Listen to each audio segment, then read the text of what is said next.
अच्छा जी, अस्सलाम वालेकुम। Am I audible to you all? मुझे कंफर्म कर दें। Am I Audible?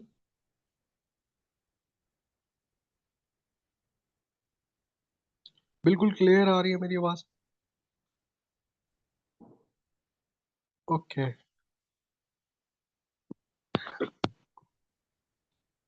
ओके जी, ओके। अच्छा जी, आज का जो हमारा लेक्चर है वो पीपीएससी का जो इंग्लिश का पोर्शन आता है उसको हम कवर करने की कोशिश कर रहे हैं। आपको पता होना चाहिए जो इंग्लिश का पोर्शन होता है उसमें अक्सर बेसिक ग्रामर पूछी जाती है। क्या पूछी जाती है जी? अक्सर बेसिक ग्रामर। अब हमें समझना है कि बेसिक ग्रामर में होता क्या है। हम बेसिक ग्रामर किसको कहते हैं, उसमें क्या क्या चीजें आ सकती हैं। What is basic grammar? हम देखो, हमने अंग्रेज नहीं बनना, हमने सिंपल चलना है। और हमने उन चीजों को हिट करना है जो कि हमारी पीपीएससी या पीएससी के किसी भी टेस्ट के अंदर आ सकती है। बेसिक ग्रामर में कुछ चीजें होती हैं, वो मैं आपको बता देता हूँ। वो आपने उन चीजों को आपने भी फोकस करना है। देखिए, बेसिक ग्रामर में सबसे पहले आपको मिलेगा parts of speech. Parts of speech. और इनको हमने डिटेल में नहीं पढ़ना, इनको हमने इस तरह से करना है कि हमारा जो लेक्चर है, जो हमारा टेस्ट है, वो क्लियर हो जाए और उसके अंदर से कवर हो जाए। एक तो पार्ट्स ऑफ स्पीच है, दूसरा सेंटेंसेस है। मैं इनको बड़ा आसान तरीके से आपको समझाऊंगा, आपको मुश्किल नहीं होगी। इसके अलावा टेंसेस भी होते हैं। टेंसेस आप खुद ही रिव्यू कर लीजिएगा, टेंसेस इतने मुश्किल नहीं होते, ये थोड़े ट्रिकी होते हैं। तो इनको मिला के आपका क्या बनता है? Parts. Basic grammar. Basic grammar में तीन चीजें आती हैं आपकी। मैं दोबारा से रिपीट कर रहा हूँ, एक पार्ट्स ऑफ स्पीच आता है, सेंटेंसेस और टेंसेस आते हैं। ठीक है। अब सेंटेंसेस से हम स्टार्ट करते हैं। फिर हम समझेंगे कि सेंटेंसेस को पढ़ने के लिए पार्ट्स ऑफ स्पीच की क्यों जरूरत पड़ती है। यानी कि जब तक आपको पार्ट्स स्पीच का नहीं पता होगा, तब तक आप एक सेंटेंस बनाने के काबिल नहीं होंगे। तो उसको समझने की कोशिश करते हैं। सबसे पहले आपको पता होना चाहिए सेंटेंस, अगर हम सेंटेंस की बात करें तो आपको पता होना चाहिए एक सेंटेंस किस कैसे बनता है, उसकी फॉर्मुलेशन क्या होती है। एक सेंटेंस को बनाने के लिए आपको पता है तीन चीजें जरूरत होती है: एक सब्जेक्ट, एक वर्ब, एक object. F V O. F क्या है जी? इसमें सब्जेक्ट है। इसको, सब्जेक्ट को आप क्या कहते हैं उर्दू में अगर बात करें? फाइल, जो काम कर रहा होता है, काम करने वाला बंदा होता है, डूअर होता है जो। वर्ब क्या होता है? वर्ब एनी एक्शन, जो कोई काम हो रहा होता है, इसको उर्दू में फेल कहते हैं। इसी तरह अगर मैं ऑब्जेक्ट की बात करूं, ऑब्जेक्ट क्या होता है? जिस पर काम हो रहा हो। ऑब्जेक्ट किसको कहते हैं? जिस पर काम हो रहा हो। उर्दू में इसको क्या कहते हैं? मफूल। आपने ये समझता है। तो इन तीन चीजों को जब हम मिला देते हैं, जब हम तीन चीजों को मिला देते हैं तो एक क्या बनता है? हमारा एक सेंटेंस। और तरतीब इसकी ऐसी होगी: पहले सब्जेक्ट आएगा, फिर वर्ब आएगा, फिर ऑब्जेक्ट आएगा। सिंपल, मैं आपको इसकी एग्जांपल देता हूँ। आप फिक्रा जो लिखते हो, आप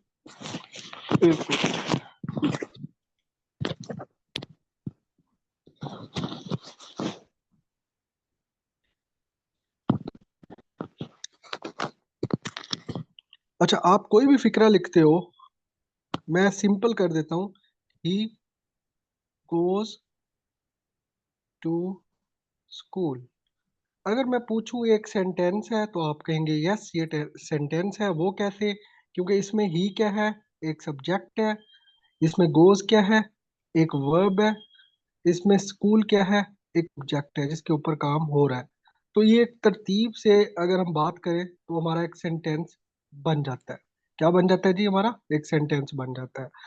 तो सेंटेंस की कुछ किस्में होती हैं, पहले वो देखेंगे, साथ साथ उसकी एग्जाम्पल भी देखेंगे। आपको एमसीक्यूज कैसे आएगा वो भी मैं आपको बता देता हूँ। आपका एमसीक्यूज की शक्ल में आ सकता है। सबसे पहले आपको ये समझना लाजमी है। अगर ये बेसिक अंडरस्टैंडिंग होगी ना, आपको सेंटेंस बनाना आ जाता है। और ये हेल्प करेगा आपको सीएसएस के अंदर या किसी और एग्जाम के अंदर जहां आप कोई पैराग्राफ लिख रहे हो या आप ऐसे लिख रहे हो।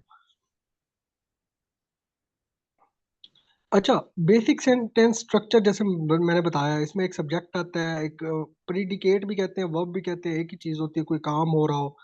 और ऑब्जेक्ट होता है जिसके ऊपर काम हो रहा हो। अब जैसे मैंने एक एग्जांपल दी थी, ही गोज टू स्कूल, इसी तरह हम एक और एग्जांपल दें, द कैट इज स्लीपिंग। अब कैट क्या है? एक आपका सब्जेक्ट हो गया। इज क्या है? एक आपका वर्ब हो गया। ठीक है। स्लीपिंग क्या है आपका? ये आपका एक जेरिंड है। अब इसमें जरूरी नहीं होता, आप एक याद रखें चीज, कि आपका एक सेंटेंस जो होता है, कोई भी सेंटेंस होता है, पहले तो वो सब्जेक्ट, वर्ब और ऑब्जेक्ट से मिलकर बनता है। पहले तो ये बात है। अगर इसके अंदर कोई ऑब्जेक्ट ना भी आ रहा हो ना, तो आपका सेंटेंस पूरा हो जाता है। ठीक है। शर्त यह है कि इसके पूरे मीनिंग पूरे हो रहे हो, ये मीनिंग में आ रहा हो, ये मीनिंगलेस ना हो। सिंपल सी बात है। ठीक है जी। अब इसमें अगर हम इसकी टाइप्स की बात करते हैं, तो टाइप्स इसकी तीन किस्म की टाइप्स होती हैं। एक सेंटेंस की कितनी किस्म की टाइप्स होती हैं, वो भी देखते हैं। अभी ये पार्ट कवर कर लें, सिनोनिम एंटोनिम्स को भी कवर करेंगे, टेंशन नहीं लेनी। अभी इसको आप ध्यान से पढ़ें। एक सेंटेंस को तीन हिस्सों में आप डिवाइड कर लें, तीन किस्में होती हैं। नंबर वन, सिंपल सेंटेंस होता है। सिंपल सेंटेंस वही होता है जैसे मैंने आपको बातें बताई थी। फॉर एग्जाम्पल मैंने बोला कि एक फिक्रा यहाँ पे लिखा हुआ, the dog barked. The dog bark. अब इसमें मुझे बताएं, डॉग क्या है और बार्क क्या है, कोई बता सकता है? इसमें सब्जेक्ट कौन सा है और वर्ब कौन सा है? अगर आपसे पूछ ले, इस तरह का कोई फिक्रा आ जाए, द डॉग बार्क, तो आपसे पूछ ले कि इसमें से आप मुझे वर्ब बताएं, तो वर्ब क्या होगा? बार्क्ड होगा। वर्ब क्या होगा आपका? बार्क्ड। और डॉग क्या होगा आपका? सब्जेक्ट होगा। तो इस तरह के क्वेश्चन आपके आएंगे, ज्यादा मुश्किल नहीं आते। और आपसे पूछ सकता है, फॉर एग्जाम्पल आपको कहेगा कि द फॉलोइंग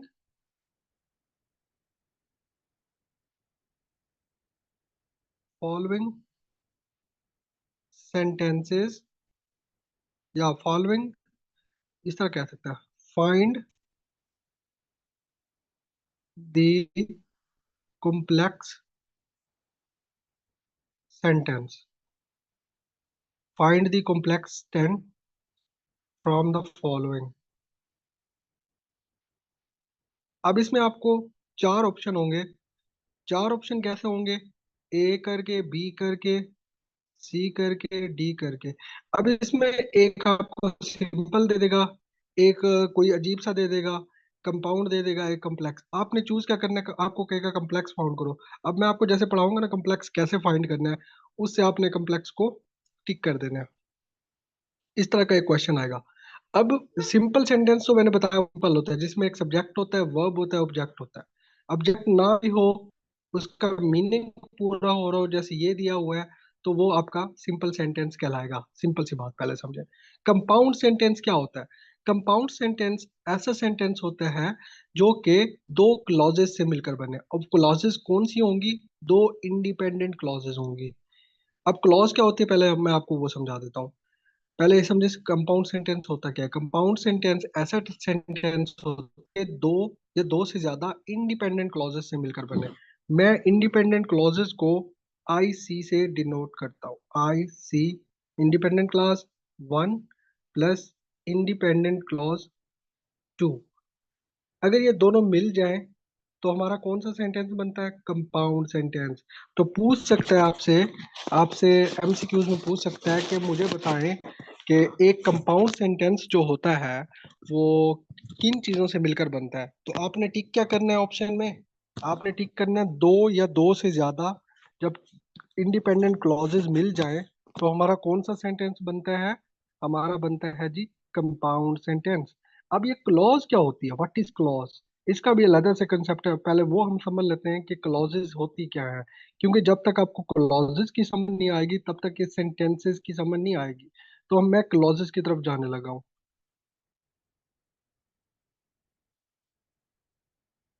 क्लॉज होती क्या है, पहले वो समझते हैं। What is clause? क्लॉज एक ग्रुप ऑफ वर्ड्स होता है जिसमें सब्जेक्ट और उसका एक्शन पाया जाता है। प्रीडिकेट को आप एक्शन भी कह सकते हैं। ठीक है। तो जिसमें एक सब्जेक्ट और उसका एक्शन पाया जाए, यानी कि आप अगर सिंपल बात समझे, दो किस्म की क्लॉजेज होती हैं। दो किस्म की क्लॉजेज होती हैं।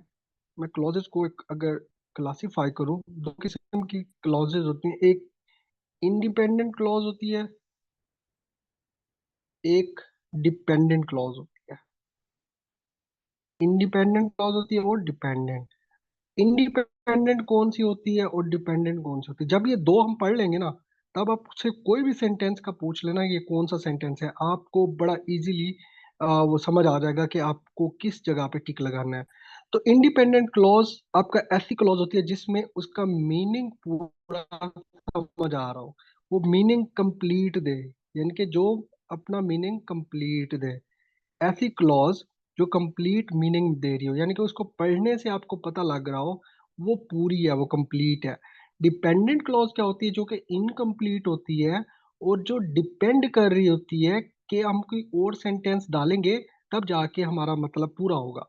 इसके नेम से देख लेंगे, यानी कि ये डिपेंड कर रही होती है, ये कंप्लीट मीनिंग नहीं दे रही होती, इनकम्प्लीट मीनिंग दे रही होती है।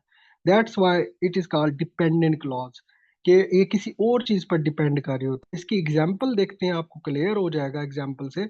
इंडिपेंडेंट क्लॉज जैसे मैंने बताया ऐसी क्लॉज होती है जो कि मीनिंग पूरा देती है। मैंने एक example the, she enjoys reading.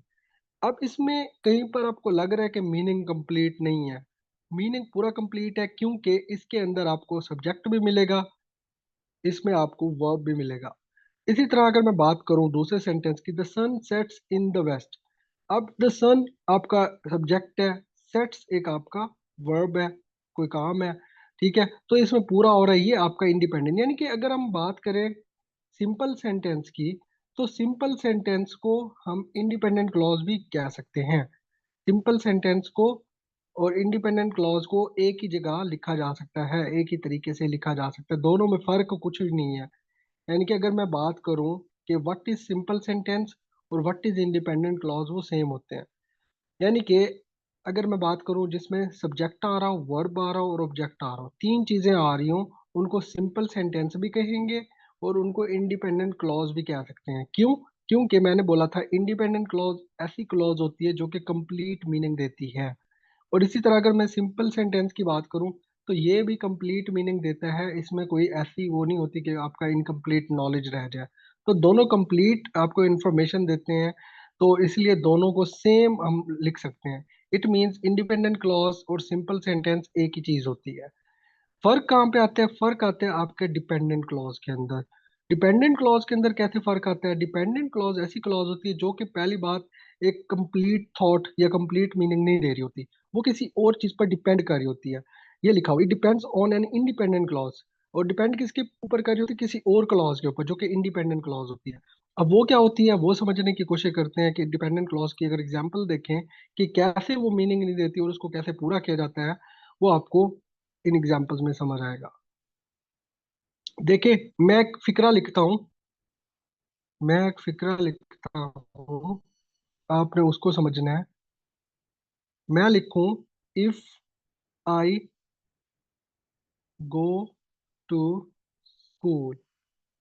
क्या आपको इसमें पूरा समझ आ रहा है मीनिंग? मुझे कमेंट करके बताएं, इसमें आपको कंप्लीट मीनिंग नजर आ रहा है? एक मैं और फिक्रा लिखता हूँ, आई गो टू स्कूल। इसमें बताएं आपको पूरा मीनिंग नजर आ रहा है? एक वन में, वन और टू में बताएं। वन में क्या सर नजर वन आ रहा है हमें पूरा मीनिंग? सर वन तो में बिल्कुल नहीं नजर आ रहा, कोई भी हमें कंप्लीट मीनिंग नहीं समझ आ रही। ठीक है, क्यों? क्योंकि इसमें एक कंडीशन आ गई है। क्या आ गई है? कंडीशन। इसमें हमें नहीं पता कि हमने क्या देखना है, हमें हमारा मतलब क्या होगा, हमारे पूरे सेंटेंस का मतलब क्या होगा, या आगे हम क्या करने जा रहे हैं। जो दूसरे में है उसमें हम सीधी सीधी बात कर रहे हैं, एक डिक्लेयर कर रहे हैं कि मैं स्कूल जाता हूँ। इधर इधर लिखा हुआ है अगर, अगर मगर की सिचुएशन आ जाए, क्योंकि, हु, व्हाट, इस तरह की चीजें आ जाए, वो आपका डिपेंडेंट क्लॉज हो जाती है, वो आपका डिपेंड कर रही होती है किसी और चीज के ऊपर। डिपेंडेंट क्लॉज की डिफरेंट किस्में होती हैं। अगर आपसे पूछ ले के आपसे एक फिक्रा दे दे, पूछ ले कौन सी डिपेंडेंट क्लॉज है, उसको आप कैसे फाइंड कर सकते हैं, वो देखने की कोशिश करते हैं। देखें, इसकी जो डिपेंडेंट क्लॉज की जो पहली टाइप है, इसको कहते हैं एडजेक्टिव क्लॉज। एडजेक्टिव क्लॉज क्या होती है? फॉर एग्जाम्पल मैं एक फिक्रा लिखता हूँ, आप ना इस चीज को देखें। ये लिखा हुआ है, that you gave me is fascinating. That you gave me is fascinating. अब मुझे नहीं समझ आ रही कि क्या कहना चाहता है, क्या जो उसने दिया जो मुझे फैसिनेट कर रही है। अगर मैं इसको मिटा दूं, अगर मैं इसको मिटा देता फिर समझ आ जाता है कि इट मीन्स अगर तो मुझे समझ नहीं आता कौन सी क्लॉज है, डिपेंडेंट क्लॉज है। ठीक है, तो अगर मैं बुक को हटा दूं फिर हमें समझ आती है बेफिक्रा पूरा है। इसी तरह मैं अगर एक और चीज मिटा देता हूँ, शी को मिटा देता हूँ, शी इज, शी इज को मिटा दिया मैंने। आगे मैंने लिखा the person who called you. अब मुझे नहीं पता इसमें क्या, कौन सा पर्सन, किस पर्सन की बात कर रहे हैं, किस बंदे की बात कर रहे हैं। अगर मैं इसको दोबारा से हटा दूं तो शी इज अगर आ जाता है तो मुझे पता लग जाता है किसी लड़की की बात कर रहा है। ठीक है, तो ये जो ऐसी चीजें जो आपको दैट से, whom से, विच से स्टार्ट हो रही हो, हु से, तो ये आपका क्या होता है, एडजेक्टिव क्लास होता है। यानी कि अगर हम इसकी एग्जांपल देखें, एडजेक्टिव क्लास क्या करती है, मॉडिफाई करती है नाउन या प्रोनाउन को। अब शी क्या है, शी एक नाउन है, इसको मॉडिफाई कर रही है, यानी कि शी की बात हो रही है। अगर शी मिटा देता हूँ तो मतलब ही समझ नहीं आता।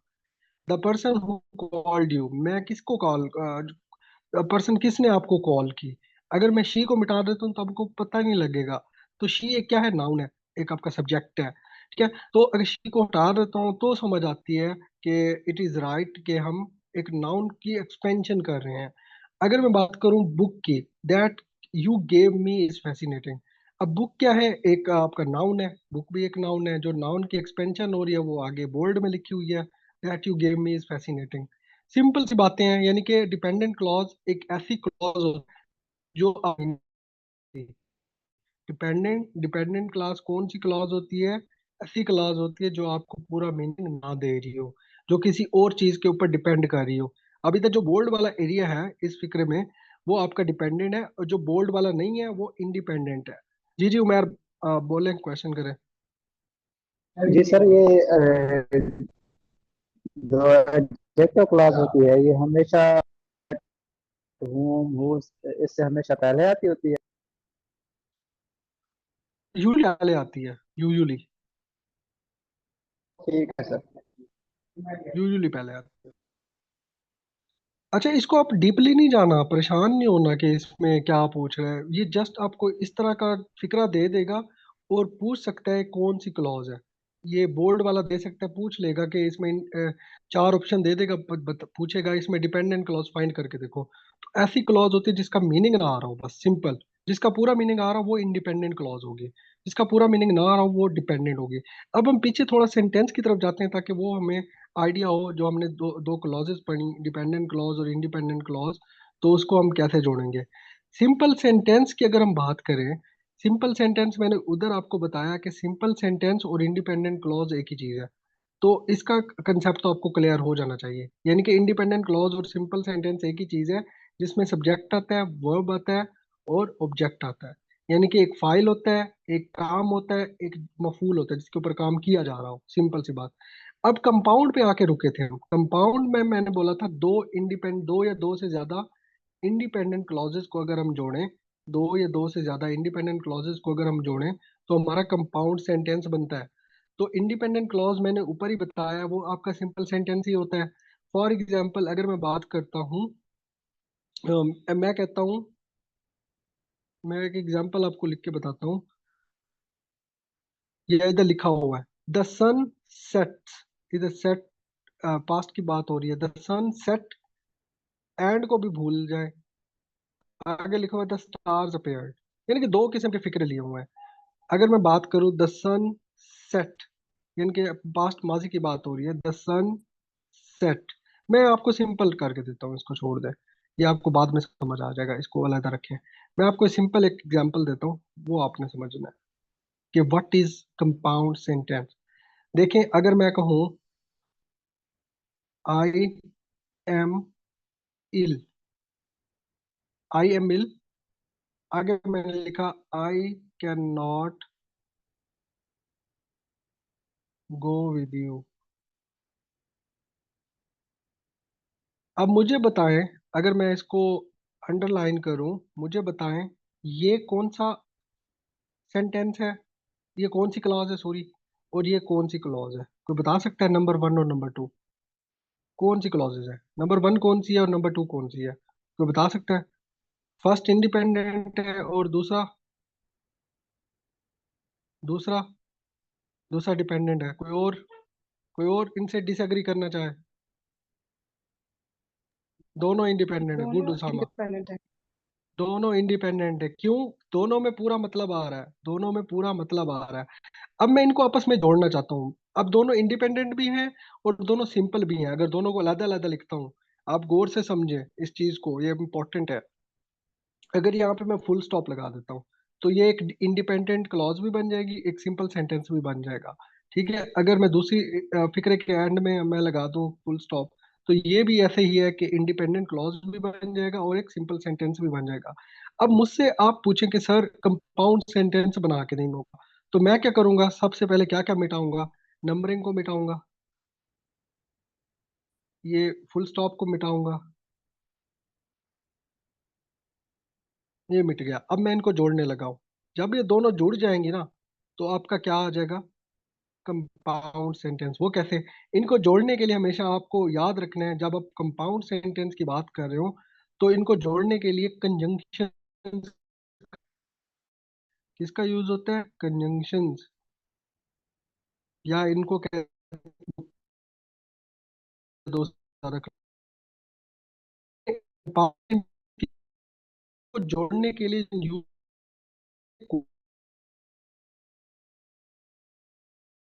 कोऑर्डिनेटिंग कंजंक्शन,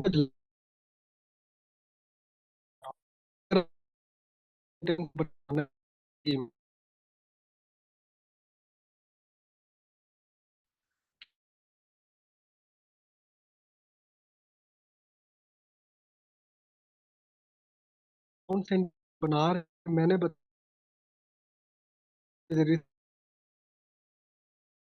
जोड़ सकते हैं। यानी कि इधर हमने एक ऐसा वर्ड यूज स्टॉप कर दिया। Okay okay. कोऑर्डिनेटिंग कंजंक्शन की बात करें तो 7 किस्म की कंजंक्शन होती है। इसको याद करने के लिए एक एक्रोनिम है जिसको कहते हैं फैन बॉयज। फैन बॉयज क्या होता है?